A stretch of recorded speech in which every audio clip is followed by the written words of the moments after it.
name's Lisa. And Ricky McCabe. And we're with the Global Mama Movement Show. This series is about giving families the tools they need to embrace the overwhelm, setting their family, lifestyle, and business up to thrive. Well, the opportunity that we have ahead of us today, all you viewers, is going to be very exciting. We have the wonderful and amazing Ernie and Fiona Padone, all right? These two are absolute bosses in their field. These two have taken so many risks in their time, and it is just well paid off for them. A wealth of knowledge to any parent out there who wants to start a business, a wealth of knowledge to any parent out there who wants to grow a business, and a wealth of knowledge to any parent out there who wants to maintain a solid business. So I recommend this. Stay tuned, get excited, because we are excited to be able to talk with them today. Yes. So guys, tell us a little bit about yourself and your company and your family. So we have a wedding and photography and video business, and we've been in business for 7 years now. Going on 8. Yeah, so the last couple of years last year we had 72 weddings, and this year we're over 100 weddings, and we have been married for 10 years. I like her reaction. And we have 3 kids and figuring out life as we do it all. Yeah, so, been together crazy. 20 years, and yeah. We're getting there. So how'd you guys start your company, and what exactly is your company? You guys said you do weddings, like what for weddings? Yeah, so we're Ernie and Fiona Photography and Videography. So we're basically Ernie and Fiona Weddings is our company name. So we do photography and videography for weddings and events, mostly weddings because we love telling love stories. And it all started with me asking to do a photography business and having no cameras, no nothing when my son was about 9 months old. I was quickly denied in the nicest, politest of ways, was told to go resource myself. And then when we had my daughter a couple years later, we decided, or I think I was pregnant with her. Anyways, we decided, I brought it up again, and all I knew is I had to put a camera in Ernie's hand, and he would fall in love with it, and I knew he has a bug of entrepreneurship, so that's exactly what I did, and 2 weeks later, we were building a business plan. Yeah. Wow. I love it. So then, how did you two meet? I mean, originally from 20 plus years back, right? 20 plus years back. Yeah. So Ernie was really obsessed with me in our government class at high school. I don't know why she says this every time. Ernie and I were best friends in high school. We actually had classes together, and that's how we originally met our senior year. In government, and we had like a process, sorry Mr. Kellison, where we all of a group of friends used to cheat. She sat like right here and used to get all the answers from me, so but yeah, it was through high school, and that's how'd you ask her to marry you? Oh yeah, that's a good one. Oh, that's interesting. So I guess you could ask too. Yeah. I would never there was a plan to do it like at the beach and make it all romantic and do things like that, riding in the sand, but she had a busted knee and we weren't able to actually go down to the beach during that time, and she was getting a little aggravated on that day just because she was a little tired. So we had to kind of switch up the plan. Hold up, wait. We had to switch up. You make me sound like I was like going crazy. No, she was exhausted. I coached, or I reffed his dodgeball league for the entire day. And then he wanted to take me, and I had a brace that was like I had hinges on my brace. So, yes, my knee was getting a little aggravated, not Fiona. So like I said, she was exhausted. And then I wanted to ask her there, but since it didn't seem like the right time, seemed right mood, I ended up asking her the next morning, basically over breakfast, and yeah. Over carne asada and egg tacos. Yeah. Over carne asada and egg tacos. Yep. That's the best way to ask. That is the best way to ask. Awesome. He put the Tiffany's box in the center of my plate, and I was like, what is this? It's like time to eat. It's pretty funny. I love that. That's so sweet. Yeah. What is one tip and advice you guys could give our listeners to marry your marriage and business together? Like, how does that work for you guys with working with your spouse? And yeah. Well, I think the key is being open to communication and being able to communicate. So, obviously there's a lot of moments where there's decisions needing to be made, or if you have to take a break in the business brain and you wear a lot of hats. So if you have trouble identifying what hats you're on, I suggest saying, I have my business hat on, I have parent hat on, I need to talk to you about this, and identifying your hats until it becomes a smooth process. But I think the biggest thing is, no matter what, if you're being communicated to, you have to zip your mouth and listen and be open to hearing. And then you have to be able to communicate in a nice, effective way. And I think that is really, I feel like that's really the gold. What do you think? Yeah, I think communication is just our biggest thing as far as like business and family and all that stuff. And honestly, keeping a solid calendar is always huge for us as well. Yes. What are some communication tips? Let it roll off, right? Yeah. Oh. So I would say one of our biggest communication tips is never to have a defensive posture.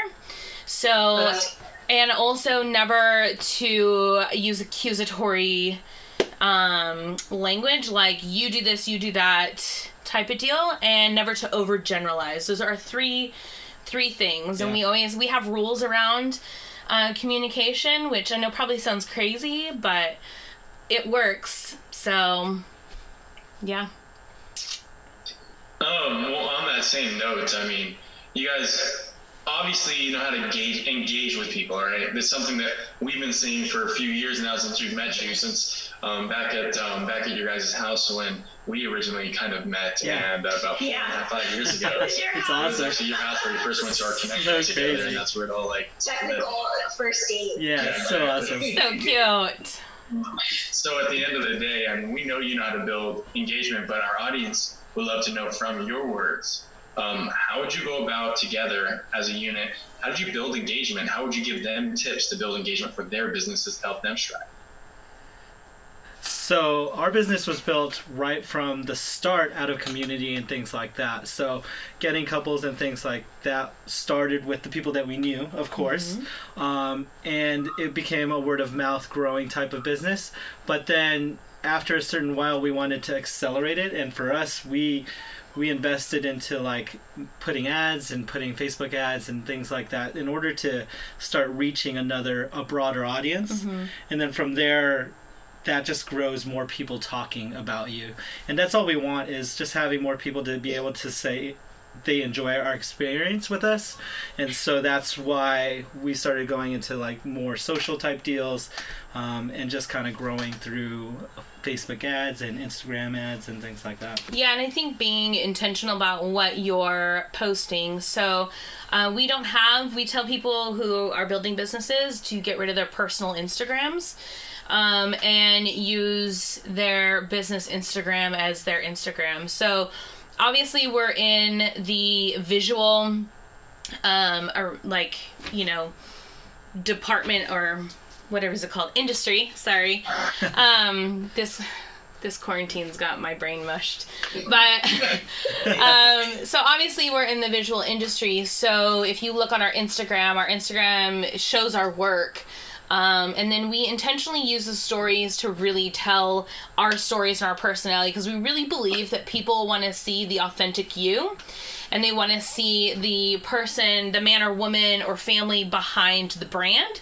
So that is something that we very, very much are intentional about. Yep. So, yeah. And I think because of that, people eat that up, because we live in kind of a fake world right now. Yeah. I mean, that's pretty bold to say, but you have like the highlight reels and all that stuff. So the fact that you can be authentic and stuff, and, yeah. Yeah, it's huge. You're muted. There you go. Well, yeah. Where do you guys see yourself going in 5 years? Oh, yeah, that's good. That's a good question. We have a lot of big plans. So we know that Ernie and Fiona Weddings is going to grow beyond us, and that's the plan actually within the next 5 years is kind of like not being able to shoot every single wedding. So building a team, and we've already started building a team to be able to capture all the weddings that we're planning to capture, which could be within like 250, 300 weddings a year. So that's that part of the business. And then we're also growing an educational department that we're planning on blowing up as well. And then within 5 years, I swear our kid is going to be grown up enough to be able to start shooting some of these weddings, right? Yeah, I would think so. So that's actually when the plan when they grow up is kind of to just kind of integrate them into the business as well. I think that's part of our plan as a business is to be able to create want to, but we want to create for them to be able to take over as well. Our job really, like, I think we see it as our responsibility to build a legacy. So we're building true businesses. So like we've scaled, we have employees, we have people on salary that shoot weddings, that get booked, you know, our leads get booked through, you know, through us and all that stuff. So we want to be able to integrate our kids into being a part of that pie as well. As well as we're stepping into the venue world. So we really plan on dominating the photo and wedding industry and really circling around it, which is kind of what our moves are currently, so that we take it over. You said that you guys are working on building a team to go beyond you. Mm-hmm. So how do you even start that process of trying to duplicate something without you physically being there? So I would say that education and speaking vision is huge. We constantly speak vision, and it's also a trust thing. I know that leads into your next question, Ricky. Was that the look? I told you I read the email. But I think all of us know that without vision, people perish. So one of the biggest things for us is we're definitely always people over task. So we love each and every one of our videographers and photographers. And we like creating opportunities for them. We pour into their businesses as they pour into ours. So, and there's like a training process, obviously. So as we started scaling, we basically picked a crew. So we have a crew now where we can operate probably 4, maybe even 5 weddings a day. And we trained them from, you know, the ground up. So they learned about our brand. They picked our brains. We make ourselves available to them. And I think that's really key in building a team is they're your first priority. Yeah. So, you know, we built, if they have questions, they can call us. If there's something going on in their life, they can call us. And that's really where we started the scaling process. Yeah, some of them have not even picked up a camera in the past, and we were just able to kind of train them from that point forward. So that was kind of huge as far as like knowing our brand and knowing what they see and what we see, and then just kind of training them through that process as well. So they weren't even photographers. Some of them, yeah. There's a few that definitely weren't, so yeah. I've seen them around you all. They kind of feel like family a little bit. I've seen how they engage with you anytime you do connect, anytime you do any type of thing with the church. I mean, they really engage with you as if they are your family. And that kind of goes into the next thing. I mean, ultimately, can you enlighten our listeners on how you juggle it as parents and with your family? Because you both have a lot of work to do. Yeah, so I think the biggest thing as far as juggling business and family is, so for us, I know that we can't handle everything on our own. Mm-hmm. So as a business and as photographers and videographers, we're like, I can't do all the editing of all this stuff. That's why we built a team. So to be able to have the time to be able to spend with family. Otherwise, I would be drowning in work all the time. So I think part of it is kind of just building out things and basically delegating out stuff that would take up more time. It's really creating an opportunity for people to grow in this space, right? So photography and videography is not just about shooting. That's really only 10% of what we do. When we're coaching creative professionals, we tell them your craft is really only 10%. The rest, the 90%, is you first and foremost are business owners. So you have to operate as a business owner. So there's some things that you can build within house. Like we have built editing opportunities to build editing business within our business. And people, you really look for people's strengths and go forward from there. And then from that, I think we build our whole team off of their strengths, right? So if they're really great at something, we want to hone them in to doing that something that's really great. Totally. And then I think as business owners, you have to not be scared of outsourcing. So from day one, there's certain things like color correction and stuff like that in our business that we decided we were going to outsource because that takes up the majority of your time as, post-production. And we started this with children, so we needed to make time for our kids. So yeah, we started this business in order to be closer with our children and with our families, so we didn't want the business to take over all of our time. So we figured out different ways in order to free up that and still be able to create a business that was successful. Because at the end of the day, if you build a really great business, but you lose your wife, you lose your marriage, you lose your kids, it really wasn't worth it, right? Or was it all for then? Yeah, exactly. Yeah. So true. Well, what was one overwhelming thing that's happened with your family business, and how did you guys overcome it? And give readers tips on how to overcome their struggles. Does COVID-19 count? This is the easiest one. Dealing with that right now. Yeah. So with this whole quarantine and all this madness that's happening, I would have to say now, first, we definitely are operating from a place of peace. Yeah. And we're not distressed, and I don't know. So I do want to put that groundwork down before we go in to. But yeah, so with the current situation that we're in, weddings are getting rescheduled all the way out till at least May right now, and then we're still wondering what's going to happen with June. So on that, we're just dude, what's going to happen? What business is slowing just because basically cash flow is kind of up in the air with what's happening with our business. So with that, we just became creative and innovative with what we're doing. And then since we do have the time to be home, we started pushing even faster on the other pieces of stuff that we were already working on. We were already going to be working on, but might as well accelerate on that instead, because we do have the time now that's freed up to be able to push forward on that. So while we have the time in this current situation, we're just building another piece up that is going to be able to kind of blow up as well. Yeah, I think the biggest thing to know in this time of COVID, with all of us quarantined, one, if you want to make babies, go make babies. Just kidding. Ooh, I saw that look, Ricky.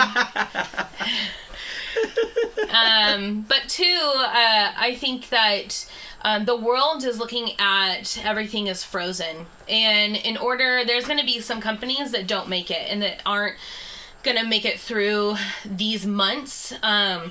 And I know that you guys being involved in Pathfinders, you guys have definitely heard this, but our biggest thing is being intentional with our time, right? So we are so blessed to have an amazing team so that as reschedules are happening, we're not losing clients. They're just shifting to a different time. And then on top of that, if you're intentional with the time that you are using now, you're going to be on top. So if you're viewing the world as frozen, you're going to be one of the frozen. You're not going to have momentum. So I said an example to a girlfriend when we were talking about this in our businesses is, those escalators or those conveyor belt things in the airport? I totally saw them run up the stairs. But if you're walking the wrong way, so anything that's not moving forward is dying, right? So typically right now, because there's not a ton of growth in people's businesses, little by little businesses are dying in areas. So the way to stop that or minimize that death in your business is to push forward. And even though the conveyor belt's going one way, if you are walking this way and everybody's just standing there, that's putting you ahead of the game. So that when you're on the other side of this, like, you are actually ahead of everybody else and your momentum is there. You're in the face of your clients, you're in the face of the vendors, you're continuing your relations and all that stuff so that you're still continuing to move forward. And then once everything is lifted, you're in the perfect position just to take over your area. Yep. So true. I really like that. I'm going to use that for our business. I mean, to be honest, during the beginning of this, emotionally, we just felt like, oh, what do we do? The school shut down on us. Like, what are we doing? Obviously, the wedding shut down on you. Yeah. So, you got to push things out. But, to our viewers, that's an emotional hit right there. And I'm sure, yeah, this is a big one that's going on emotionally. We're like, what do we do? And you guys figured it out. But you've been in business for 7+ years. Is there any examples of like a very emotional time that you had to figure out how to overcome, and maybe give a tip to our viewers on how they can overcome it? Absolutely. Yeah, I think we have a couple. Yeah. What are we, August? Yeah, so we call it the Doomsday August. We call it August. So a few years ago, there was August, and it was a point where it was like make or break for our business, where it was like, do we keep pushing forward in wedding photography and videography, or do we just kind of go back into the corporate world and just get a job again? So before being a photographer and videographer, I was a software engineer, and sitting easy as far as making a nice paycheck every week, or staying into this entrepreneurship where it's like, who knows what's going to happen next week or whatever. So in August, it came to a low point, and like the biggest part of it is just kind of pushing through that point. And it was just having community around you to be able to build you up when things were getting low. Yeah. During this time, I was about to give birth to our third child. So this is a very recent time. And then the day after our due date, she went transverse. So she went breech. And if I went into labor, we would have to get an emergency C-section. And which is all very, very scary. And I think with that added emotion on top of all of our leads dried up, all of our money dried up out of nowhere, one of our solutions, actually generosity, is one of the biggest things that pushes businesses forward. So, which you guys obviously know. So we made sure that, we pressed in and did, a miracle offering towards our church, and, kept going forward. But a lot of it had to do is, practicing the control of emotions. Even though there's a storm around you, you can't be ruled by your emotions. You're allowed to feel them. I typically tell people, give yourself a timeline, but they can't rule you. So you can feel them for however many, hours. I do hours because otherwise that's just the way my brain works. But some people need a couple days to process it, but you set a time, and then once that time is up, you begin to look at solutions rather than the problem, because what you focus on expands, as we all know, because we've all read a million leadership books and business books. Mm-hmm. So if you're focusing on the problem and the emotion and the storm that is swirling chaotically around you, you're going to be eaten up by it. So the best thing to do is to ground yourself. And then that brings clarity, and that helps you be able to come up with solutions in, what am I going to do? Okay, what's some solutions that we can try? And in that moment, we said, okay, we're setting a date. By this date, if we don't have any weddings, we are totally going to take that as a sign that we need to get back into the corporate world. So, and then we came up with objectives of how we were going to get weddings. So we had this genius, just idea of really our marketing dollars going towards wherever and shifting, getting pop-ups in certain places. And that last quarter, we made more than we made annually that year. Wow. That's crazy. Yeah. So good. Yeah. Okay. Well, you guys are a wealth of information. Oh my gosh, I could talk to you for hours. Well, actually, one last thing before we even get to our final question, I just wanted to kind of see how many people would you say, just an average, have you been able to connect with and help change lives, and not even just business, just in general? I've seen so many people around your house. Could you just give a number, or is there just not even a number? I don't know. I don't know. And sometimes you don't even know that you're impacting that person, and then they'll come up to you later and they'll be like, dude, you did this for me, like, and then you're like, oh my gosh, I didn't even think about that. Yeah, well, and I think too, so Ernie and I, we love people, and we love seeing golden people, and we love, everything we really do is people focused, hence being in the wedding world.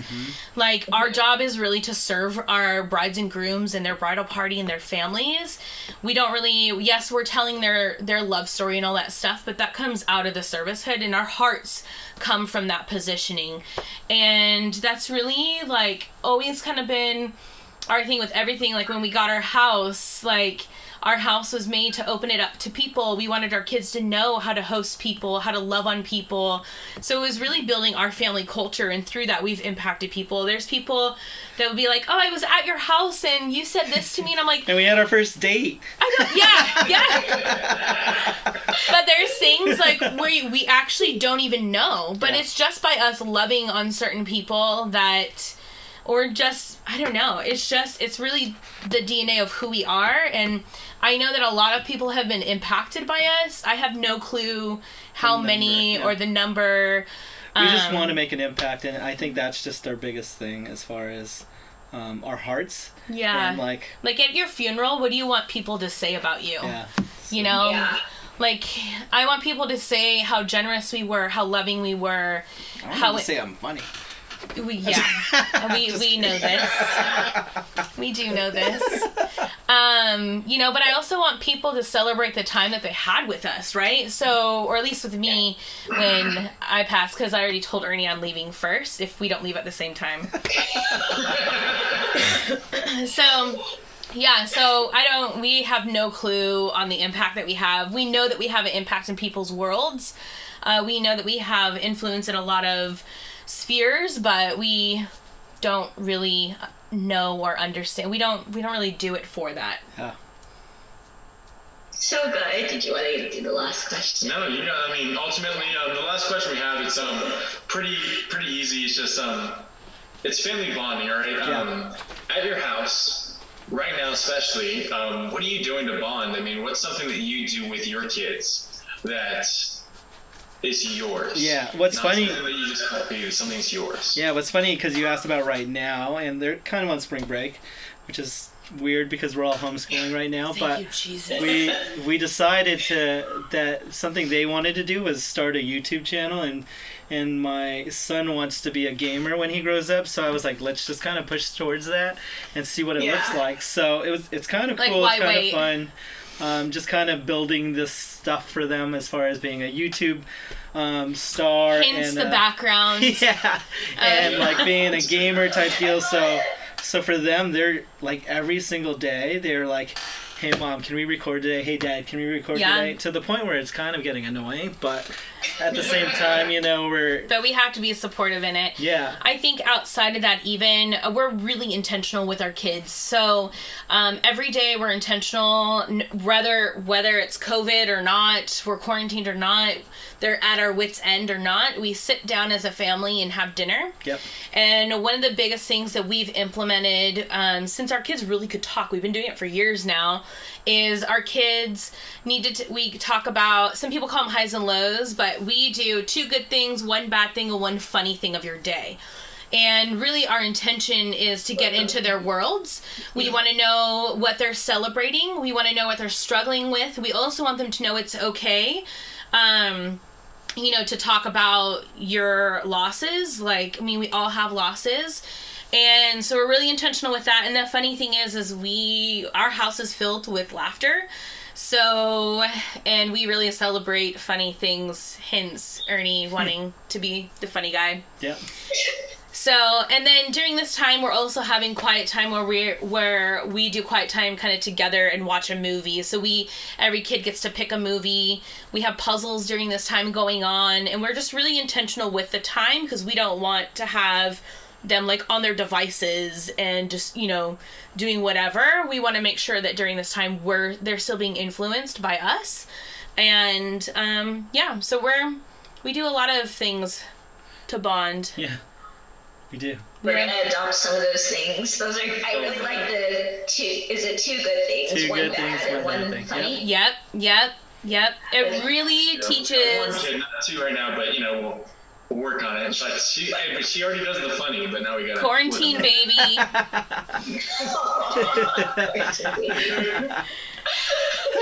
As long as you name her Rona, I'm so Rona's a good for name. it. That word to live on for forever. I think Corona's gonna be really upset right now. I would love to be on just this time. It's funny. Well, at Love Leaps generosity is our heart. So what would you guys love to offer our viewers? Go ahead. So we want to be able to offer anybody who are married couples or, stepping into whether you're engaged in whatever, you guys are into entrepreneurship. So we want to be able to offer an hour free coaching with us to navigate what it looks like to be married, to have a family, to run a business all together. We know that that's a definite need out there, and we know that more and more couples are stepping into the marketplace together. So we wanted to be able to offer that to your listeners. No, that is amazing. Honestly, Such value. and on top of that, our listeners you should definitely reach out to them. On top of that, any final tips you can have for them before we wrap this thing up? I want to make sure that if there was anything unsaid, that it gets said, because these viewers are listening and they want to hear from you. Yeah, I think I have something. Are you okay with that? Yeah, okay. So I think in the journey of entrepreneurship, one of the biggest things that really helped us be successful is being committed to the journey. And the best and most successful entrepreneurs today that have large companies committed to never giving up. So even though in times it gets really hard, and obviously you have to be wise at times, whether you need to get a side hustle or whatever, like there's no shame in that. But the biggest thing is don't give up. And you are worth it. You have value in what you're doing, and you can do this. I love Oh, that. I love that. That's great. Anything for you, Ernie, or Nope, she said it all. Just be wise and allow the woman to speak is what I have. I'm just kidding. Oh, I love you. You're so sweet. Well, thank you so much, Ernie and Fiona. We enjoyed interviewing you guys. You're Thanks so so amazing. much. We love you guys. We love you guys. Thank you. We love you so much. And to all of our listeners on this thing, don't heads up, there's more coming. This is exciting. These two are just amazing bosses that we had to get on here. And just so you know, we have more bosses coming up next. Thank you so much. Bye.